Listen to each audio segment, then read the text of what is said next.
We're almost at that time again, the presidential election cycle, and if you thought 2016 was bad, just wait for 2020. We will go over the Democrats' top prospects, why they won't be successful against the Donald, and also their overall plan to defeat the Donald in 2020. It's going to be huge.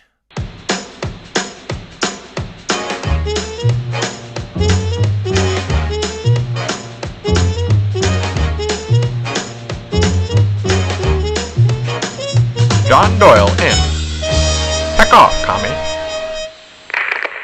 Ahoy there! Welcome as always to Heck Off Commie. Pocahontas, also known as Elizabeth Warren, went ahead and pulled the trigger on the 2020 race by releasing a video and news that she has formed an exploratory committee for 2020. And if you'd like to see my analysis on that video of hers and why it's absolute garbage, I will put a link to it in the description down below. So, 2020. We've all seen how certain Democrats have tried to build their coalition for the candidacy by vehemently opposing virtually everything that Donald Trump has done. I want to talk first about what their strategy is for 2020. It's very clear to me that this is how it's going to play out. So, unless you've been living under a rock for the last 3 years, you know that the entire narrative of the Democrat Party has been not much else besides Trump is Hitler, Trump is bad, boo Trump. That's basically it. And this is evident throughout Warren's video that she released. It's just jam-packed with typical left-wing talking points. But really, all that they have to do, to run on boo Trump, I mean, that was their strategy during midterms. And if you think that isn't going to be their strategy in 2020, you are mistaken. But here's the thing.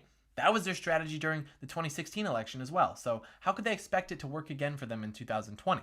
Well, they threw everything that they had against him in 2016. I mean, they had entire staffs, just dozens of people digging up virtually anything that they could find about Donald Trump. All of it released strategically correct moments, and none of it worked. I mean, throughout his presidency, the same thing. Anything they could find about Trump is released to paint this man as the absolute worst. But they do have one new development, and believe me, they are going to use it. Their 2020 slogan will be something along the lines of "Lock him up." And here's why that could be dangerous. The protocol of the Justice Department dating back to the days of Watergate is that a sitting president cannot be indicted while in office. Once he's out, he could be indicted. The statute of limitations for most federal cases is about 5 years. What this boils down to effectively is that the Democrats are going to say, hey everybody, if we can keep Trump from getting reelected, we'll be within the statute of limitations and we can indict him and we can lock him up for all his heinous crimes. Hashtag it's Mueller time. The question then becomes, well, what would he be indicted for? First of all, the entire Mueller investigation, is invalid. The Steele dossier was subsidized by the DNC. It was started as an attempt to convince everyone that Trump was Putin's puppet. It's discovered nothing of significance. Media executives have been caught on camera admitting that it's all for ratings. All the indictments that have been made are for BS things like false statements, tax fraud, etc. Nothing of actual substance. And we're supposed to believe that the people, that have lied about what actually happened between Trump and Mueller, even though they're being charged for lying. And I personally feel that, being charged with making false statements sacrifices one's credibility, but that's just my opinion. So the Democrats will have the House majority, and they're really going to milk this whole Trump-Russia thing. No one even remembers how or when it started. It's just perceived as truth because it's been repeated ad nauseum. A true witch hunt. The problem is, there's literally nothing else, absolutely nothing else that would get the Democrats to turn out like the promise of Trump getting indicted.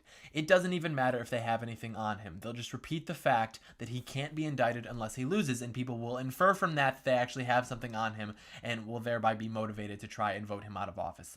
But to be replaced by who? Let's get into that. Secretary Clinton. Elizabeth Warren. Not likely. She's all but done despite not having even officially announced her candidacy, and here's why. Pocahontas. That's why. The beautiful thing about the primaries is that we get to watch people from the same party, people that have been supposedly fighting against Trump together, just eat each other. Like in 2008, it was the Hillary supporters that were perpetuating the Obama birth certificate rumors, but now it's racist, I guess. Everyone knows that Warren's claim to Indian heritage was BS, and it was done to advance her own career in both private and public life. Trump attacked this, and Warren fought back and finally got a DNA test done. She was sided with by Democrats when doing this because, frankly, they'll support any measure that goes against Trump. But the idea is that if she can prove that she has native heritage, Trump will look like a racist who's just picking on Indians. Results come back, they're pathetic. Turns out she's actually less Native American than the average white European. That's me. Truly disgusting. This led her to be criticized, rightfully so, by the Cherokee Nation, and then as a result, some people on the left attacked her for this. Other than that, there's no way that an Ivy League teacher from a wealthy New England state is going to have a lot of blue-collar appeal, especially when she's campaigning against a man who has increased the quality of life for many blue-collar workers through his policies. And she isn't even that popular among Democrats. She consistently polls behind Biden and Sanders, even in her own state. Lastly, and this is the least valid criticism I have of her, she just has that look. Like she looks like every teacher I've ever had that's given me a hard time. She looks like Hillary Clinton, but younger. And I know it's already very unlikely that she'll be her party's nominee. So there's no way that she would ever beat Trump. She has no blue collar appeal. She falsified her racial makeup for personal gain. She's not good. She's basically, like I said, Clinton, except not Clinton. Joe Biden, former vice president, of course, during the Obama administration, and absolute besties with Obama, too. I hate that so much. The Obama presidency was rooted so deeply in celebrity worship. The whole, OMG, Obama and Biden are absolute goals. It's just so cringeworthy. But anyways, Biden is pretty popular in the polls for 2020, and I can see him having a much stronger appeal than Warren or even others on the list. Biden actually has somewhat of an appeal to blue-collar workers, and the reason that I keep bringing up the blue-collar workers is because these are the Rust Belt states that flipped for Trump in 2016. Pennsylvania, Ohio, Michigan, etc. And the funny thing about Biden's blue-collar appeal is that it literally stems from two things. Firstly, the fact that he talks with a street-like demeanor. He talks like one of the guys. Secondly, growing up, his family wasn't as well off as others. That's basically it. No one could match Trump on the debate stages. No one could control the media like he could. But if there's anyone that could maybe, be in the same league, it would be Joe Biden. Not to say he'd do it as well or, be successful, but he could certainly do it any better than any of the more formal politicians that are also flirting with the idea of a 2020 campaign. And of course, Michael Avenatti would have been the most entertaining, but he unfortunately has announced that he won't be running in 2020 despite previously talking about it. I heard maybe you are interested.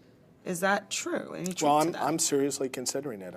Joe Biden would easily have Barack Obama on the campaign trail for him. Hillary and Bill would have to take a leave of absence from their book tours for him. And in theory, it should go well. But here's the thing. Joe Biden is a creepy old man. If Joe Biden is the nominee, the Democrats will not be able to make any mention of how Trump treats women. Because if they dare mention that Trump has allegedly had affairs with adult women, Donald Trump will just fire back with hours of footage of Joe Biden acting very strange around very young girls, making very strange comments, giving off very unsettling vibes. Take a look. It's a moment of real joy.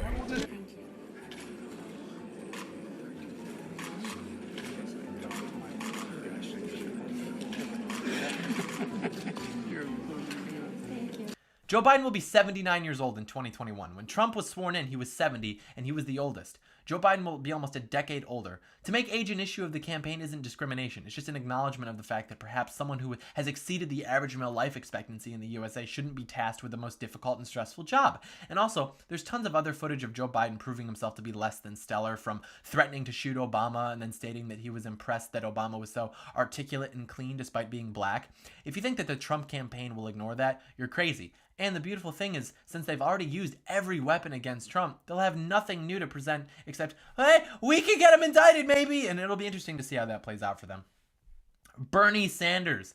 This is the election that we should have had in 2016 had the DNC not colluded with the Clinton campaign, as evidenced by the WikiLeaks emails. In 2021, Bernie Sanders will be at about the same age as Joe Biden, so all previous criticism of that applies here as well. The thing here, though, is that Bernie is a socialist, and a lot of traditional Democrats are turned off by that. A lot of traditional Democrats are turned off by the current Democrat Party, but you get the point. And there's been a talk about what this would do with regards to dividing the party. A lot of his support in 2016 was from the grassroots progressives and young people that, don't know how unfailingly catastrophic socialism is, and young people also tend not to turn out too much. So I don't think he'll win the primaries. I think he's less likely to get it than Pocahontas, and the reason for that is because I think that a lot of his support was, support as an alternative to Hillary instead of just support, and people that wanted a more liberal candidate than she was. And, if he does win the primaries, he'll never be able to successfully debate in favor of more regulations and taxes against a man that has made the country more prosperous by reducing exactly those. So, sorry, kiddo, Sanders 2020 isn't happening. I'm going to be pretty bummed if it does, and then people take that clip and put it into one of those victory compilations. But I really don't think it will, so that's okay.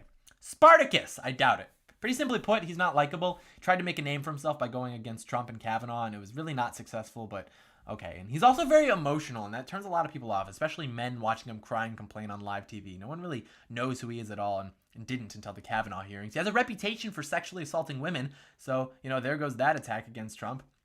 There just isn't a chance. Kamala Harris, she was pulled third behind Biden and Sanders, new senator from California, relatively young, or at least looks young, attractive black woman, and in my opinion, one of the two candidates that will be the nominee in 2020. I'll release a more specific prediction once everything actually gets moving, but right now it is either going to be Kamala Harris or Joe Biden. The problem now is that since she's so new, something like 53% of people have no idea who she is, which compels me to think Biden will have an advantage over her, but she could potentially have a broader appeal than Biden because she's a female minority, and we know how much they love identity politics on that side of the aisle. She's intelligent, she's fought against Trump consistently, she's fought against, the supposed racism of the criminal justice system, been a huge advocate for criminal justice reform. She was the Attorney General of California and San Francisco. She definitely has a strong legal background, and that could definitely be used to continue to make the criminal case against Donald Trump. So we'll see how that plays out too. Beto, the failed congressional candidate from Texas. He was polling the lowest, right about 4% out of all these people, and I think the national appeal came from the idea that if he won, there would be no more Senator Ted Cruz, which of course would make the left really happy since they despise Ted Cruz. The idea here is that, look, he almost won in a red state. He has a very good political appeal. He's young, he's charismatic, he looks good on camera. The Silicon Valley writers can't wait to fetishize him like they do Justin Trudeau. He's very likable, but that's about it. The extent of his experience is the El Paso City Council and the House of Representatives for a few terms, during which nothing particularly groundbreaking was accomplished for him. But lastly, my absolute favorite, Hillary Rodham Clinton. There are rumors that she's going to run again in 2020. Do it. Third time's the charm. Please, God, Hillary, run in 2020. Hillary 2020 is a lot like having a snow day on a Monday, I've decided, because you know the weekend is coming and you've enjoyed it a lot, and you know it doesn't last forever, and then on Sunday night you hear that there's a snowstorm coming and you think, oh boy, this could be it. But you're a good little student, so you act as if you'll have school tomorrow. You tell yourself there's no way that you could get another whole day off. Why? You've just had two. You couldn't possibly get a third. And then the next morning your mom wakes you up with the news. The snowstorm came and you get to stay home, and you were just so excited. All of your dreams came true and you get to enjoy it once more. You're in total euphoria. That is what Hillary 2020 is to me. She doesn't stand a chance, but I pray that she tries. Of course, there are going to be candidates that declare themselves to be in the race that have not been mentioned here, but as of now, this is how I see things playing out, and I'm pretty excited, to be honest. Let the stumping begin. That's because he'd rather have a puppet as president of the United States. No puppet. And it's pretty clear. You're the puppet. It's absolutely She doesn't like Putin because Putin has outsmarted her at every step of the way. Excuse me. She's been proven to be a liar on so many different ways. This is just another lie. Excuse me. My turn. The Such Social a nasty Security woman. Trust Fund. He held a number